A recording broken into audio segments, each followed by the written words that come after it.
хочется, чтобы с этой...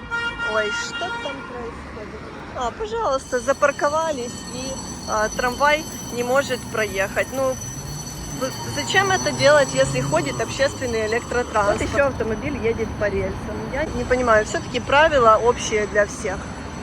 Сегодня 11 мая 2026 года, и всем привет из Одессы. Видите, уже по городу гуляют первые пляжники. Хотя не скажу вам, что сейчас очень жарко. Привет! Если вы видите много многоэтажных домов вокруг меня, значит, скорее всего, мы приехали с вами в одно из самых густонаселенных мест в Одессе.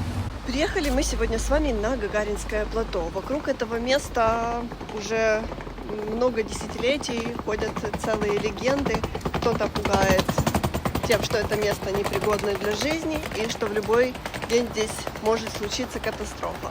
Кто-то говорит, что наоборот, здесь ничего не может случиться, потому что уже во всем используются современные технологии. И недавно одна из новостей, не самых приятных, всколыхнула город и особенно жителей этого места. Я как раз приехала сюда на Генуэзскую по делам, но решила пойти посмотреть, что же такого здесь реально случилось. Сейчас я вам покажу, что же здесь случилось и почему все так бьют тревогу. Вот я нашла ту самую трещину, которую уже показали, наверное, абсолютно все, и написали о ней уже во всех новостях. Здесь произошла трещина. Говорят, что это чревато тем, что на плато может быть очень серьезный оползень. Много версий, почему могла случиться такая трещина. Одна из них является то, что здесь была какая-то авария, и из-за большой протечки воды, когда она промыла здесь грунты, и вот произошел раскол асфальта. Другие говорят, что это может быть оползень, который со временем грозит какой-то катастрофой. Я, конечно, не эксперт, я вообще в этом не разбираюсь. Просто было интересно посмотреть вживую на то, что здесь происходит. Это там уже люди подняли панику, что Одесса уходит в море. Хотя, знаете, судя из новостей, очень много происходит в последнее время оползней в Одессе. Смотрите, какие проекты должны быть на плато, но из-за войны стройка заморожена. Кстати, они строили и башню Чкалов, и башня Чкалов один из самых таких классных, крутых домов в Одессе. Жаль, что проект не осуществился. Смотрите, здесь на крышах даже должен был быть бассейн и зона отдыха. Ну, будем надеяться, что после войны все воплотится в жизнь. Почему же Аркадийское плато является достаточно спорным местом для жизни? Дело в том, что вся Одесса, она стоит на катакомбах. Одесские катакомбы самые большие в мире, их протяженность где-то от 2500 километров до 3, по некоторым данным. И плато не исключение, под ним они тоже есть. Поэтому говорят, что строить такое большое количество многоэтажек тяжелых здесь нельзя, и что это чревато последствиями и большими оползнями в будущем, и что здесь может действительно произойти что-то страшное. Пишут много всего, но не знаю, честно, мне кажется, что сейчас используются современные технологии. Да, вот идеальное место для гонок просто. Мы живем в 21 веке.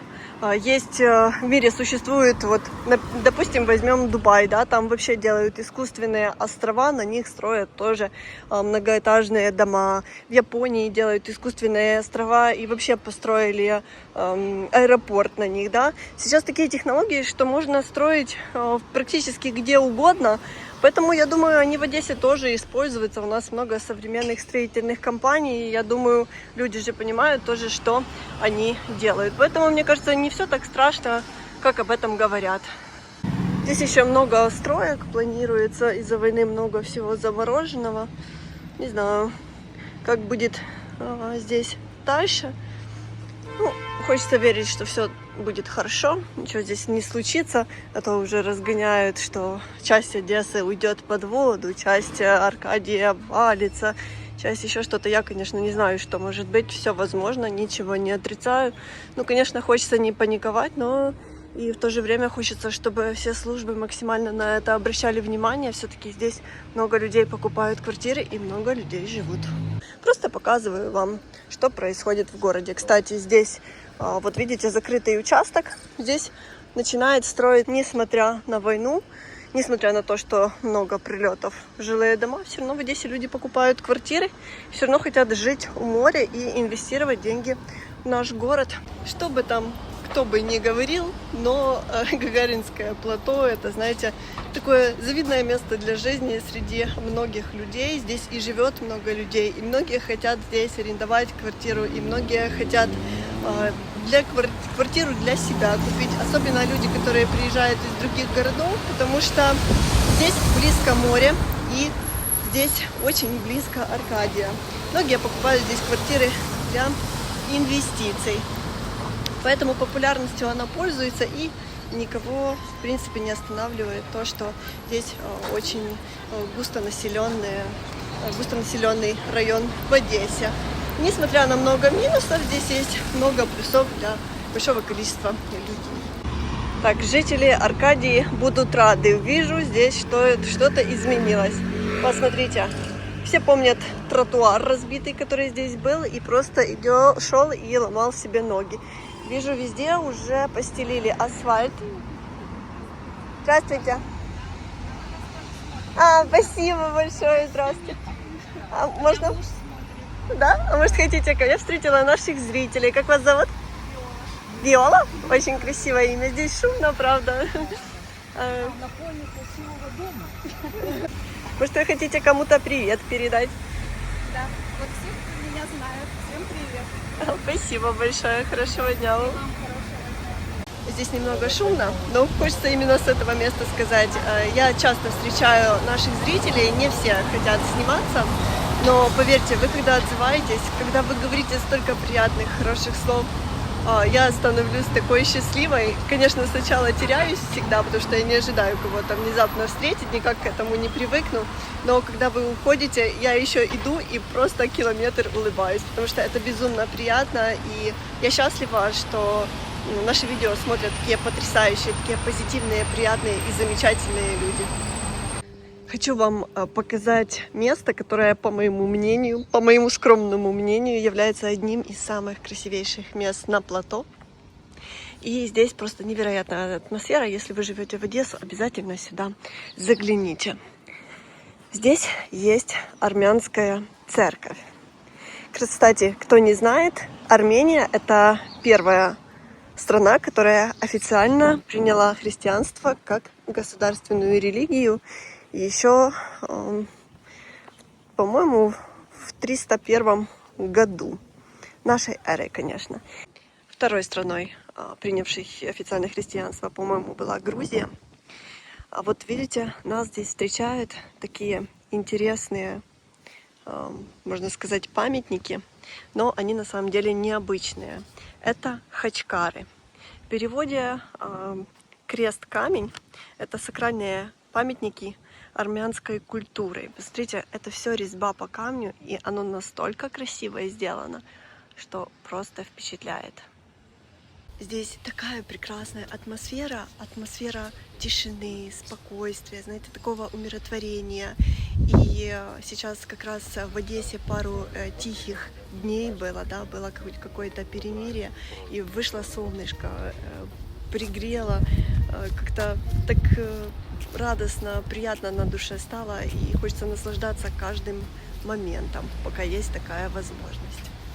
Здесь написано даже, что обозначает этот хачкар. И посмотрите, какой он красивый. Я сначала подумала, что это даже форма якоря. Здесь все засадили сакурами, но я не успела. Уже все отцветает. Время, когда цвели сакуры, уже закончилось. На территории есть армянская церковь, и она здесь открыта еще с 1995 года, по-моему. Вот. Хотя первая армянская церковь в Одессе появилась гораздо раньше. В армянскую церковь мы с вами не заходили, поэтому мне очень хочется это сделать. А вот так выглядит армянская церковь внутри.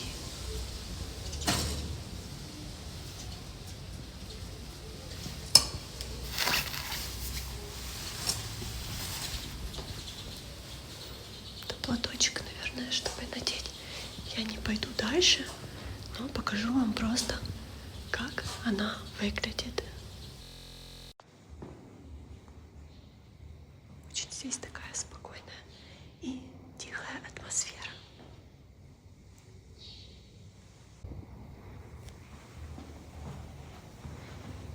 Знаю, эти деревья кто-то называет сакурой, кто-то миндалевидным деревом.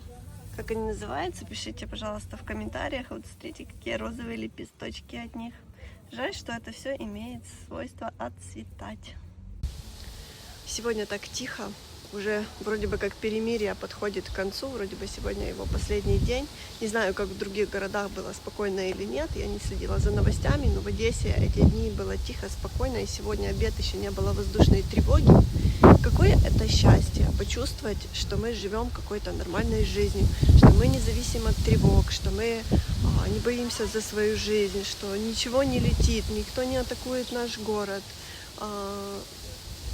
Это просто прекрасное ощущение, и вы знаете, с ним даже не хочется расставаться. Сейчас ветер, и просто почувствуйте атмосферу. Ветер с моря, деревья, вот там стулья, столик, зонтик, можно отдохнуть и просто послушать шум ветра, пение птичек. Уже благодать, прекраснейшая территория. Если вы все-таки хотите сюда прийти, здесь нужно уважать правила. И, пожалуйста, ваш дресс-код ни в коем случае не должен быть таким, как здесь нарисовано.